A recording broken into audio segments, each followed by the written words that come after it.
alone. Months 8 and 9 were spent on reviewing all she had learned. Hand seals, chakra control, physical exercises, the 3 basic jutsu, and weapons training were all reviewed and raised up to almost an art form. Naruto and Kurama were pleased with her progress, and Naruto saw her as an incredible learner. She learned just like he did, through trial and error. The explanations helped her, but having her actually try something and pointing out her mistakes was the best way Naruto saw my learn. Month 10 would have been for training, but something horrible had happened. Fire Nation Palace. The master and student shinobi entered the palace, after being invited by Iroh for some afternoon tea. Naruto still looked the same, but Mai went through an incredible change. Her hair was styled in a single tail that was held by 2 Senbon needles. The needles were extra weapons. She wore black kunoichi sandals that Naruto had ordered for her, dark red hakama pants with a kunai holster on her right side, a black belt that held a weapons pouch for her shuriken and senbon, a long-sleeved mesh shirt under a sleeveless Chinese-style shirt, and a hayate that Naruto made for her. The shirt was black with a crimson fox wrapping its 9 tails from the back around the right side. The hayate was made of a crimson cloth with the kanji 4 kunoichi on the metal plate. When they entered, they saw Iroh talking to Zuko with a worried look on his face. When the retired general noticed them, he beckoned them over. Naruto saw how worried Iroh was and questioned, "What's going on?" Zuko answered, "I spoke out against a Fire Nation general during a war meeting. So, even this time is still at war. Why can't the world ever learn that war brings nothing but pain? Nagato, you'd be ashamed at this." Speaking out of turn during a meeting usually results in the 2 parties, the speaker and the interrupter, engaging one another in an Agni Kai fire duel. Zuko has already accepted the challenge, Iroh explained with a concerned look on his face. "I'm guessing that you know who Zuko is facing, Iroh?" Naruto asked. "What do you mean?" Zuko asked back in confusion. "I'm facing that general, right?" "Zuko," Iroh started with a stern gaze, "you may face him, but I'm not entirely sure. Whoever you face, make sure you stand your ground, or else the shame will be almost impossible to forgive." Zuko hesitantly nodded as Iroh pulled Naruto over to the side, leaving Mai to catch up with her friend. "What is it you wanted to tell me in private?" Naruto questioned. "I have news from my associates. And these associates are. They belong to your old council, the Shiro Renge." Naruto looked surprised at that and stated, "Explain." "I thought that the Shiro Renge dispersed years ago?" "No, they didn't. It still remains a fully operational organization to this day with members in all parts of the world, except the air nomads of course." Naruto nodded at that. While he taught Mai the ways of the shinobi, she told him of the current events of the world and what she knew of bending and benders. He also learned of the near genocide of the air nomads barring the Avatar who went into hiding. "So, what is this news you have?" "Fire Nation colonies are capturing many small villages around the Earth Kingdoms and putting the Earthbender rebels into prisons or work camps. The colonies are expanding and they plan to move on to the Water Tribes soon." Naruto nodded and replied, "I'll be sure to look into it when I can. I may not be the peacekeeper of this time, but I despise slavery with a passion." "Thank you for the information, Iroh." The man nodded before they both returned to their respective charges and headed for the arena. Zuko's Agni Kai was later that afternoon and Naruto wanted to be sure that his and Iroh's suspicions on the teen's opponent were correct. Naruto turned to his student and stated, "Mai, no matter what takes place here, don't look away." She turned to him confused and asked, "Why not?" His eyes glazed over in disappointment as he answered, "Because there are some cruel things in the world that you need to see to truly understand. Still confused, Mai hesitantly nodded and turned her attention to the arena floor where Zuko and a shadowed figure were kneeling with their backs turned to one another. Once they stood and turned to each other, Mai's eyes widened in shock at who Zuko's opponent was. "I knew it." Naruto muttered sadly. The man would choose his pride over his son. He truly has no honor. Mai watched on as Zuko pleaded to Ozai and begged for forgiveness. The Fire Lord would have none of it and told his son to rise and fight. Zuko refused to fight his father and looked to him with tears in his eyes. "You will learn respect, and suffering will be your teacher," Ozai stated before burning Zuko on the left side of the prince's face, causing the left eye to look horribly wounded and dead-looking. Mai closed her eyes to hold back the tears as she watched her friend get burned by the one he called father, and Naruto comforted her by holding her close to him. "This is how cruel the world can be, Mai. As shinobi, it is our duty to fight for the world's peace, so that events like this won't happen anymore." Mai slowly calmed down and asked, Do you really think we can make any difference, sensei?" Naruto gave her a reassuring smile and answered, "I believe that, so long as hope remains in the hearts of the people, we can make all the difference in the world. We just have to show them that peace is not a lost dream. My father, sensei, and cousin all fought for peace, as do I. I fight for their dreams, and I'm asking you to do the same.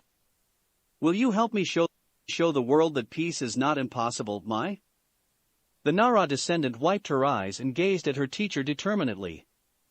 "Yes, I will, sensei." Naruto nodded with a smile and stated, "I'm glad to hear that. We still have plenty of training to do for you, and by the time we're done, you'll be a successful kunoichi, I promise you." Chapter 4, Shinobi Way Year 2. "Things seem to be getting very tiresome out there," commented the fox as Naruto sat in meditation. It had been a couple weeks since Zuko's fight with his father, and the teen had left the capital city with Iroh after being banished by Ozai. There was a chance he could return though, however, the requirement was the capture of the Avatar. Naruto couldn't help but compare Ozai to his Uchiha ancestor, Fugaku. Actually, when he thought about it more, Ozai was like Fugaku with his extreme expectance for a perfect heir, Azula was like Sasuke with her arrogance and pride, and Zuko was like Itachi with his heart and his reluctance to fight unless it was unavoidable. Indeed, they are. Although, I am glad that Iroh was caring enough to follow his nephew out of the Fire Nation. Plus, Zuko will have plenty of opportunities to get a better hand at controlling his fire bending with Iroh's teachings. While that is true, you can't deny that he has gained a negative aura about him ever since his father marked him as a failure. Naruto sighed at the truth behind the comment and pinched the bridge of his nose in irritation. Yes, the boy had negativity forming in his heart, but can you blame him? We just saw him get burned, disowned, and banished by the one he called father. Fortunately, the negativity seems to be birthed from the want to prove himself to Ozai, much like Sasuke wished to prove himself to his father. I assume that you plan to put a stop to it if his anger gets out of hand? What do you think? One Sasuke incarnate is bad enough with Azula. We don't need a second one. He was brought out of his internal conversation by my walking into the clearing. Morning, sensei, she greeted before sitting in front of him in a lotus position. Good morning.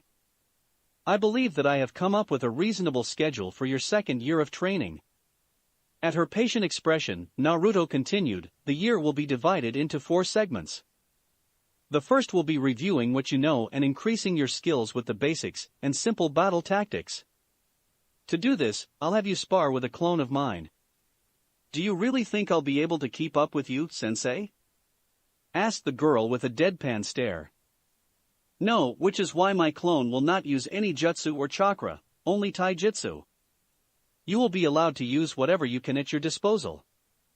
Now, the second 3-month segment will be focused on teaching you how to use this, he said as he unsealed a small bow and a quiver of arrows. I believe that you'll find this to be a very useful addition to your growing arsenal. Mai slowly took the items from him and gave him a small smile and thanks. So, we'll only focus on archery? Of course not, he replied with a grin. We can't let your other skills dwindle due to neglect, right? She shook her head with a small smirk, and he continued, your archery training will be after some morning exercises. Now, the third segment will be a focus on these. Once again, he unsealed some items and handed them to her. They ended up being 2 scrolls with a symbol of a circle with a line equally dividing it on them. What are these? Those are my end of the agreement we made. They are the scrolls of the Naruto clan's history and their techniques. Simply put, they are your birthright, Mai. Her eyes widened in shock before she stared back down at the scrolls in her hands. Her ancestral history was in the palms of her hands, and it brought a small smile to her face. "Thank you for these, Sensei," she said gratefully. "You don't need to thank me. It's as I said, they're yours by right." Alright, the final segment of our training will focus on the mission aspect that Shinobi and Kunoichi go through. She tilted her head in confusion and asked, "What do you mean by that?" He gave a small smirk and answered, "What I mean is that we will go on slightly dangerous tasks to have you get a better experience out in the field. We'll go after small rebel groups, everyday bandits, and a few wanted criminals that bounty hunters will be after. Sounds simple enough, right?" She nodded and did a few stretches before Naruto sent her off to do her morning exercises. He left a clone with her to keep track of her progress while he went into the town square. There was something that he wanted the blacksmith of the city, and he wanted them to get an early start on it. Making his way there, he noticed that there were a few flyers for some sort of banquet in the governor's honor. Naruto was slightly interested since the governor was Mai's father and wondered if she would have to make an appearance for his sake. As he read the flyer, he sensed Ty Lee's signature heading for his and merely waited for her to arrive. It wasn't even a minute later before Ty Lee called out, "Hey Naruto. What are you reading?" Instead of a verbal reply, Naruto merely pointed to the flyer and allowed the girl to read it. "Oh yeah, the banquet. Apparently, Mai's dad is getting an increase in governmental control, and the Fire Lord is throwing a banquet in his honor. It's strange though." "What is?" Naruto asked with a slightly raised brow. "Well, Fire Lord Ozai never threw banquets for anyone else other than members of the royal family. So, seeing him throw one for Mai's dad is kinda strange." Naruto mentally agreed with the normally bubbly teen while the Kyuubi commented, "If that's true, then this has to have something to do with my learning from you. Since she'll need to attend the banquet, Ozai will probably call her out on her studies and request a demonstration. And when she demonstrates, he'll see if what she learned will have any benefit to non-bender soldiers. He'll probably have her teach what she knows to them to increase his military strength." "Exactly," the fox said before it grinned. "However, what if you were to make a surprise appearance?" Mentally raising a brow, Naruto queried, "And what good will my appearance do for Mai?" "Think about it. With you there, you'll be able to keep her from backing herself into a corner by stating that she is not ready to teach, which you know is very true. Ozai is exactly like that old hawk Danzo from your time, using any means necessary to increase his militia.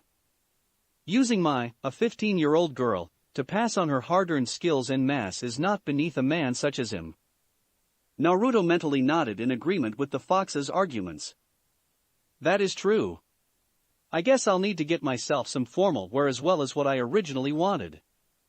After cutting the mental connection, Naruto noticed that Ty Lee was staring at him with a smile and a small blush. "Was there something you needed? Or did you just want to enjoy my thoughtful expression?" he asked with a small smirk causing her to sputter in embarrassment. As he gave a small chuckle at her sputtering, Ty Lee asked, "So, are you gonna go to the banquet?" "Mai's most likely going, Azula is definitely going since her father is, and I'm going just so that I won't be left with nothing to do." "I haven't decided yet," he lied before he began heading into the city with Ty Lee in tow. "I was never one for social gatherings, but I might go just so that I could support my student's family." Ty Lee seemed to brighten up at that before she grabbed his hand, slightly surprising the blonde, and began to drag him to a seamstress. "Well then if you're going, we need to get you some nicer clothes." "You can't go in that." "And why exactly can't I?" Ty Lee turned around and placed her hands on her hips while giving him a stern look. Naruto was vaguely reminded of a certain purple-wearing blonde giving him a similar look many millenniums ago. "You can't go in that because it makes you look like you're about to go to war or something."